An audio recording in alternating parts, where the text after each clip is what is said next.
नमस्कार मित्रों, स्वागत है आप सभी का हमारे इस YouTube चैनल पर। आज एक बार पुनः हम आपके मध्य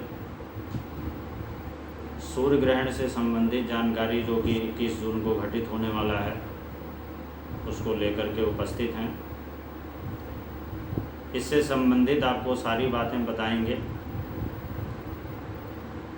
कि ग्रहण का समय क्या है, इसका प्रभाव विश्व पर कैसा रहेगा, भारत पर कैसा रहेगा, आम आदमी पर कैसा रहेगा, और साथ साथ में ग्रहण काल के दौरान या सूतक काल के दौरान सावधानियां क्या रखनी चाहिए। और जो सबसे अहम खास बात है वो ये है कि किसी प्रकार की समस्या से निपटने के लिए ग्रहण काल के दौरान क्या किया जा सकता है, क्या करें ताकि समस्या से निवृत्ति मिल सके। क्योंकि ग्रहण काल के दौरान किया गया कोई भी पुण्य कार्य, धर्म कार्य 1000 गुना अधिक फलदायी होता है। मित्रों, इस ग्रहण का समय क्या है वो भी हम आपको बताएंगे, और इस बार इस ग्रहण की विशेषता क्या है वो बहुत ज़रूरी है, वो भी हम आपको बताएंगे। आपसे निवेदन है कि अंत तक इस हमारे वीडियो के साथ बने रहें, और अगर आपको ये जानकारी अच्छी लगे तो अन्य लोगों को भी इसको अग्रसारित करने की कृपा करें ताकि कोई अच्छी जानकारी किसी को प्राप्त हो सके। ये जो सूर्य ग्रहण है, इससे पहले सूर्य ग्रहण 2019 में 26 दिसंबर को पड़ा था, और अब 21 जून 2020 को सूर्य ग्रहण पड़ने जा रहा है। और इस सूर्य ग्रहण के पड़ने में बहुत सारी चीज़ें ऐसी हैं, बहुत सारी विचित्र चीज़ें हैं ज्योतिषीय दृष्टिकोण से। ग्रहण पड़ना एक खगोलीय घटना, लेकिन कभी होता है कि शुभ समय में पड़ता है, कभी होता है कि अशुभ समय में पड़ता है, और वही समय जो है वो संसार पे व्यक्ति विशेष के लिए कष्टकारक हो जाता है। मित्रों, ये जब 21 जून को जो सूर्य ग्रहण लगने वाला है, ज्योतिष के दृष्टिकोण से अगर देखा जाए तो जिस तरह से आज ग्रह स्थितियां बन रही हैं, इस समय ग्रहण के समय जो ग्रह स्थितियां बन रही हैं, ऐसी ग्रह स्थिति आज से ठीक 900 वर्ष पूर्व बनी थी। बहुत ही एक विचित्र घटना हुई थी। ये केवल एक ज्योतिष शास्त्रों का कथन है, उसका लेख है, क्योंकि हमने आपने तो उस चीज़ को नहीं देखा, लेकिन ऐसा ज्योतिषियों का मानना है कि इससे पहले इतने वर्षों पूर्व इस तरह की विचित्र घटना हुई थी जो अब 21 जून को होने जा रही है। इस समय जब ये ग्रहण घटित हो रहा है तो हमारी ज्योतिष शास्त्र में 9 ग्रहों में से 6 ग्रह वक्री चाल चल रहे हैं, और इन 6 ग्रहों का वक्री मतलब उल्टी चाल चलना, वक्र गति से चलना बहुत ही कष्टदायक है, और साथ साथ में इसके फलस्वरूप आगजनी, वर्षा, बाढ़, भूकंप और कई पड़ोसी देशों से शत्रुता एवं राजनेताओं में भी कलह, इस तरह की स्थितियां बनती हैं। साथ साथ में इसके साथ साथ ही महामारी इत्यादि का भी प्रकोप बहुत ज़्यादा बढ़ता है। लेकिन ग्रहण घटित होने के बाद में धीरे धीरे जब एक एक करके हर ग्रह मार्गी होने लगेगा, सीधी चाल में आ जाएगा, तो इन समस्याओं से धीरे धीरे करके निजात मिलना शुरू हो जाएगी। इसके अलावा इस ग्रहण के साथ दूसरी जो अहम बात है वो ये है कि ये ग्रहण दिन में लग रहा है, और इसकी जो समयावधि है कुल मिला करके वो 5 घंटे 48 मिनट की है। वैसे तो अलग प्रांतों में, अलग अलग देशों में, अलग अलग प्रदेशों में इसका समय अलग अलग होता है, भिन्न भिन्न होता है, परंतु कुल मिलाकर के जो इसकी समय अवधि है वो 5 घंटे 48 मिनट की। भारतीय समयानुसार मित्रों इस ग्रहण का जो प्रारंभ होगा 21 जून के प्रातः लगभग 9:15 बजे से आंशिक रूप से इस ग्रहण का प्रारंभ होगा और लगभग 10:15 बजे पूर्ण रूप से इसका प्रारंभ हो जाएगा। और इसके बाद में जो इसका परम ग्रास होगा, यानी पूरी तरह से जो निगल चुका होगा, वो समय होगा दोपहर 12:10 और समाप्ति की तरफ अगर हम बढ़ें तो अपराह्न 2 बजे लगभग हल्का हल्का इस ग्रहण का मोक्ष होने लगेगा, आंशिक रूप से थोड़ा थोड़ा मोक्ष होने लगेगा और लगभग 3 बजे, अपराह्न 3 बजे जा कर के इस ग्रहण का पूर्ण रूपेण मोक्ष हो जाएगा। तो इस प्रकार से इस ग्रहण की समयावधि जो होगी कुल मिला करके वो 5 घंटे 48 मिनट की होगी। यद्यप भारत में इसका समय 3 घंटे कुछ मिनट का है, लेकिन अभी हमने बताया कि अलग अलग प्रांतों में, अलग अलग देशों में इसका समय भिन्न भिन्न तरीके से होगा। वो गणित का विषय है, उसको निकाला जाए अगर तो वो भी पता लगाया जा सकता है कि एग्जैक्ट कितने समय तक इसका वो होगा। लेकिन कुल मिलाकर के हमें जो सावधानी बरतनी है वो 5 घंटे 48 मिनट लगभग सावधानी बरतनी चाहिए। दिन में लगने वाला ये ग्रहण ठीक अब से 25 वर्ष पूर्व 25 अक्टूबर 1995 में घटित हुए ग्रहण की तरह होगा। उस समय में भी दिन में अंधकार हो गया था और इस बार भी यही होगा कि दिन में ही अंधकार हो जाएगा उतने समय के लिए जितने समय के लिए सूर्य ग्रसित होगा। तो ये 25 वर्ष पहले हुई घटना की हमें याद भी दिलाएगा। तो इसलिए अपने आप में ये ग्रहण बहुत ही खास है और इसको महामारी से भी जोड़ करके देखा जा रहा है।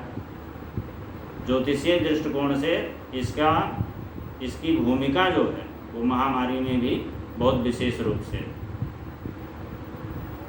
अब जब भी कोई इस तरह की घटना होती है, खगोलीय घटना होती है, ग्रहण पड़ता है या किसी ग्रह का पारगमन होता है, तो वो हर राशियों पर उसका अलग अलग प्रभाव होता है। तो इस बार जो ये ग्रहण पड़ रहा है 4 राशियों के लिए बहुत ही अच्छा होने वाला है और ये 4 राशियां हैं मेष, सिंह, कन्या और मकर। इन राशियों के लिए इस ग्रहण का बहुत ही शुभ प्रभाव होगा। बिगड़े काम बनेंगे, बहुत दिन से लंबित कार्य बन जाएंगे, भूमि, भवन, वाहन इत्यादि का सुख मिलेगा, कुटुंब का सुख मिलेगा। लेकिन इसके अलावा जो 8 राशियां हैं वृष, मिथुन, कर्क, तुला, वृश्चिक, धनु, कुंभ और मीन, इन 8 राशियों पे इस ग्रहण का बुरा प्रभाव पड़ेगा। तो इन 8 राशियों के जातकों को बहुत ज़्यादा सावधानी बरतना चाहिए। खास करके मिथुन राशि वाले जातकों को बहुत ज़्यादा सावधानी बरतना चाहिए, क्योंकि मृगशिरा नक्षत्र और मिथुन राशि में ये ग्रहण घटित हो रहा है। और इससे पहले जो 26 दिसंबर 2019 को जो ग्रहण घटित हुआ था वो धनु राशि में हुआ था। ठीक 7वीं राशि में अब 6 महीने बाद ये दूसरा ग्रहण घटित हो रहा है। तो मिथुन राशि वालों को बहुत ज़्यादा सावधानी बरतनी चाहिए। अब बात आती है कि ग्रहण का सूतक कब से प्रारंभ होगा। तो 21 जून के प्रातः लगभग 9:15 बजे से ग्रहण का प्रारंभ हो रहा है। तो ठीक 12 घंटे पूर्व यानी 20 जून की रात्रि 9:15 बजे से इस ग्रहण का सूतक प्रारंभ हो जाएगा, क्योंकि सूर्य ग्रहण का सूतक 12 घंटे पूर्व लगता है। इसलिए 20 जून की रात्रि 9:15 बजे से इस ग्रहण का सूतक प्रारंभ हो जाएगा।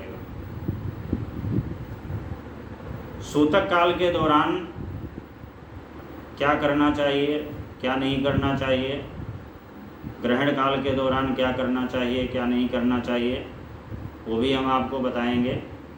सूतक काल के दौरान सबसे पहले तो भोजन नहीं करना चाहिए और इसके अलावा कोई अनर्गल कार्य, क्षौर कर्म नहीं करना चाहिए, नाखून इत्यादि नहीं काटना चाहिए, वाद विवाद नहीं करना चाहिए, व्यर्थ बोलना नहीं चाहिए, व्यर्थ हंसना नहीं चाहिए और यथासंभव मल मूत्र नहीं त्याग करना चाहिए, उसका परित्याग करना चाहिए।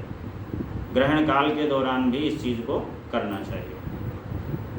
इसमें बालक, वृद्ध और रोगी के लिए छूट होती है। अगर कोई बालक है तो उसके लिए वो नियम लागू नहीं होता। अगर कोई वृद्ध है, वृद्धावस्था में है, तो उसके लिए भी वो नियम लागू नहीं हो सकता है। वो यथासंभव आहार वगैरह ले सकता है। और अगर कोई रोगी है जो औषधि का सेवन करता है, उसके लिए भी ये नियम लागू नहीं होता है। वो औषधि लेने के लिए आहार वगैरह यथासंभव ले सकता है। ग्रहण काल के दौरान, ग्रहण एक विशेष घटना होती है। तो ग्रहण काल के दौरान जब ग्रहण लगा हुआ हो, उस समय केवल यज्ञ और मंत्रों का जप, अनुष्ठान इत्यादि करना चाहिए, क्योंकि सामान्य समय की अपेक्षा ग्रहण काल के दौरान किए हुए मंत्रों का जप, यज्ञ आदि का विशेष प्रभाव होता है। 1000 गुना अधिक प्रभाव होता है। और इस दौरान गंगा स्नान करना भी बहुत ज़्यादा श्रेष्ठ होता है। किसी गंगा स्नान न हो सके तो किसी पवित्र नदी या जलाशय में भी स्नान करना बहुत उत्तम माना गया है, उस समय करना चाहिए। और ग्रहण समाप्त होने के पश्चात पुनः स्नान करके और फिर सामान्य दिनचर्या में लोग आ जाते हैं। जब ग्रहण समाप्त हो जाए तो पुनः स्नान करें और स्नान करने के बाद में अपना दैनिक कर्म करें। इसके बाद में सामान्य दिनचर्या में आ जाते हैं। मित्रों, ग्रहण काल के दौरान दिया गया दान 1000 गुना प्रभावी होता है। और अगर इस दौरान किसी कामना विशेष के लिए कोई मंत्र जाप किया जाए या कोई अनुष्ठान किया जाए तो वो 100% सफल होता है। और मंत्रों, कौन से मंत्रों का जाप करना चाहिए? सूर्य के मंत्रों का जाप करना चाहिए, चूँकि सूर्य ग्रहण है। चंद्रमा के मंत्रों का जाप करना चाहिए, राहु के मंत्रों का जाप करना चाहिए, महामृत्युंजय के मंत्रों का जाप करना चाहिए और विष्णु भगवान के मंत्रों का जाप करना चाहिए। इसके अलावा गुरु द्वारा दिए गए मंत्रों का जाप करना चाहिए या किसी विद्वान के द्वारा, पुरोहित के द्वारा दिए गए मंत्रों का भी जाप करना चाहिए।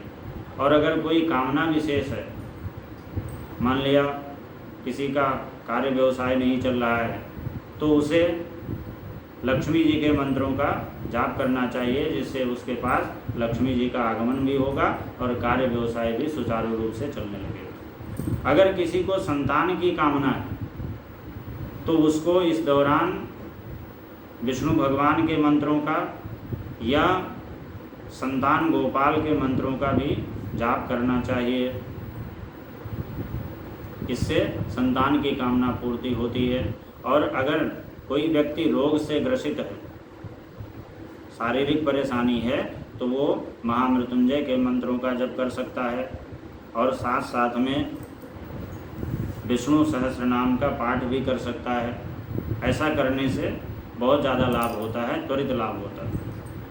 और अगर किसी को भूमि, भवन, वाहन इत्यादि की कामना है तो उसको भी उसी तरह से कामना भेद से लक्ष्मी जी के मंत्रों का, विष्णु भगवान के मंत्रों का, और अगर कुंडली का अवलोकन करके ये भी देख लिया जाए कि कौन से ग्रह की स्थिति हमारे लिए अनुकूल नहीं है, उन ग्रहों के मंत्रों का भी इस दौरान जाप किया जा सकता है। और अगर कोई कुछ भी न कर सके तो इस दौरान केवल गायत्री मंत्र का भी जाप करने से बहुत ज़्यादा 1000 गुना पुण्य की प्राप्ति होती है। ग्रहण काल के दौरान दिया गया दान भी बहुत ज़्यादा प्रभावी होता है। इस दौरान दान देने का बड़ा ही महात्म है, बड़ी महत्ता है, दान की बहुत बड़ी महत्ता है। तो इस प्रकार से आपको समय बता दिया और जो इस ग्रहण की विशेषता है वो भी बता दिया। इसके अलावा किन राशियों पर क्या प्रभाव पड़ेगा वो भी बता दिया। अब दो बातें और हैं जो बहुत आवश्यक हैं।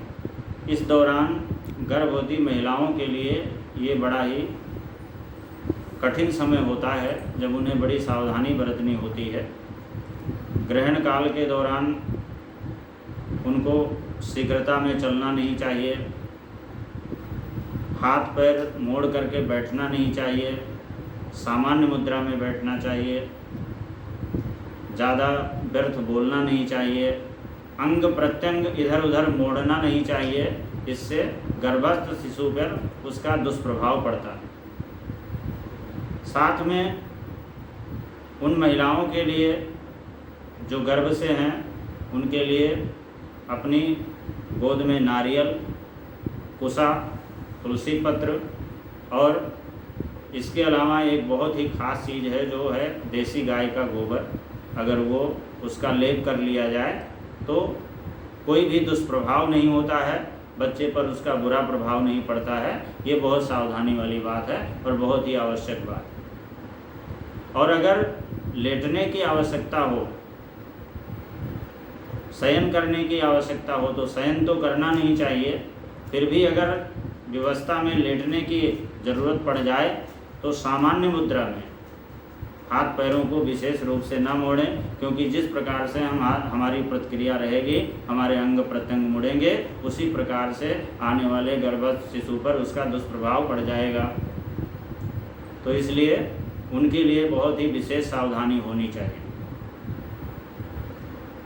अब दूसरी जो अहम बात है कि इस दौरान जो महामारी का प्रकोप चल रहा है, पूरे विश्व पर चल रहा है, पूरे संसार पर चल रहा है, तो हमने पहले वीडियो में बताया था कि 26 दिसंबर 2019 के बाद में ज़्यादा इस महामारी का विकास हुआ और ठीक 6 महीने के बाद में जब दूसरा सूर्य ग्रहण लग रहा है तो ज्योतिषीय घटनाक्रम के तहत ये माना जा रहा है कि इस ग्रहण के घटित होने के बाद में इस महामारी के प्रकोप में भी विशेष कमी आना शुरू हो जाएगी और धीरे धीरे कमी आते आते अंततः वैसे तो इस महामारी का जो प्रकोप है, जो दुष्प्रभाव है, वो कम से कम सितंबर के महीने तक चलेगा, क्योंकि सितंबर के महीने में जो आज 6 ग्रह वक्री चाल चल रहे हैं उनमें से 2 ग्रह तो हमेशा वक्री चलते हैं, लेकिन 4 ग्रह अपनी सीधी अवस्था में, मार्गी अवस्था में हो जाएंगे। और इसके अलावा सितंबर के लास्ट सप्ताह में राहु केतु राशि परिवर्तन कर लेगा, तब जा कर के इस महामारी में पूर्ण रूपेण नियंत्रण हो जाएगा। तो ये ग्रहण की जो विवेचना थी वो आप लोगों के सामने प्रस्तुत किया। और ग्रहण काल के दौरान, सूतक काल के दौरान मंदिर के कपाट भी बंद रहते हैं, देव दर्शन करना भी निषेध होता है।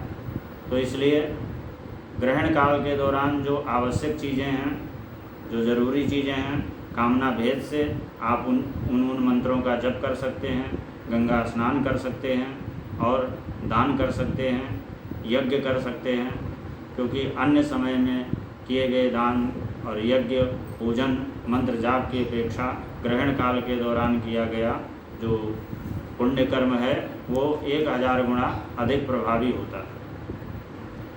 मित्रों, इस वीडियो में अगर आपको कोई बात संदेहास्पद लगे या मन में कोई प्रश्न हो तो आप दिए गए नंबर पर फ़ोन करके संपर्क करके हमसे उस चीज़ का शंका समाधान कर सकते हैं। और अगर कोई किसी तरह के कौन से मंत्र का जाप किया जाए, क्या आपकी कामना है, अगर ये भी जानने की जिज्ञासा हो तो उसके लिए भी आप फ़ोन के द्वारा संपर्क कर सकते हैं। और अब ये जो ग्रहण की विशेषता है वो हमने आपको बता दिया, इसकी समय अवधि बता दिया, सावधानी बता दिया और सबसे अहम बात जो इस समय महामारी का प्रकोप चल रहा है उससे भी इस ग्रहण को जोड़ करके देखा जा रहा है कि इसके घटित होने के बाद में इस महामारी में कमी आएगी और धीरे धीरे इस पर नियंत्रण हो जाएगा। आप सभी को बहुत बहुत धन्यवाद। और अगर ये जानकारी आपको अच्छी लगे तो कृपा करके आगे भी इसको अग्रसारित करें। और अगर अब तक आपने हमारे चैनल को सब्सक्राइब नहीं किया है तो कृपा करके कर दें, क्योंकि जो भी अपडेट्स होते हैं वो आपको यथाशीघ्र मिल जाएं और जिससे आपको कोई लाभ प्राप्त हो सके। धन्यवाद।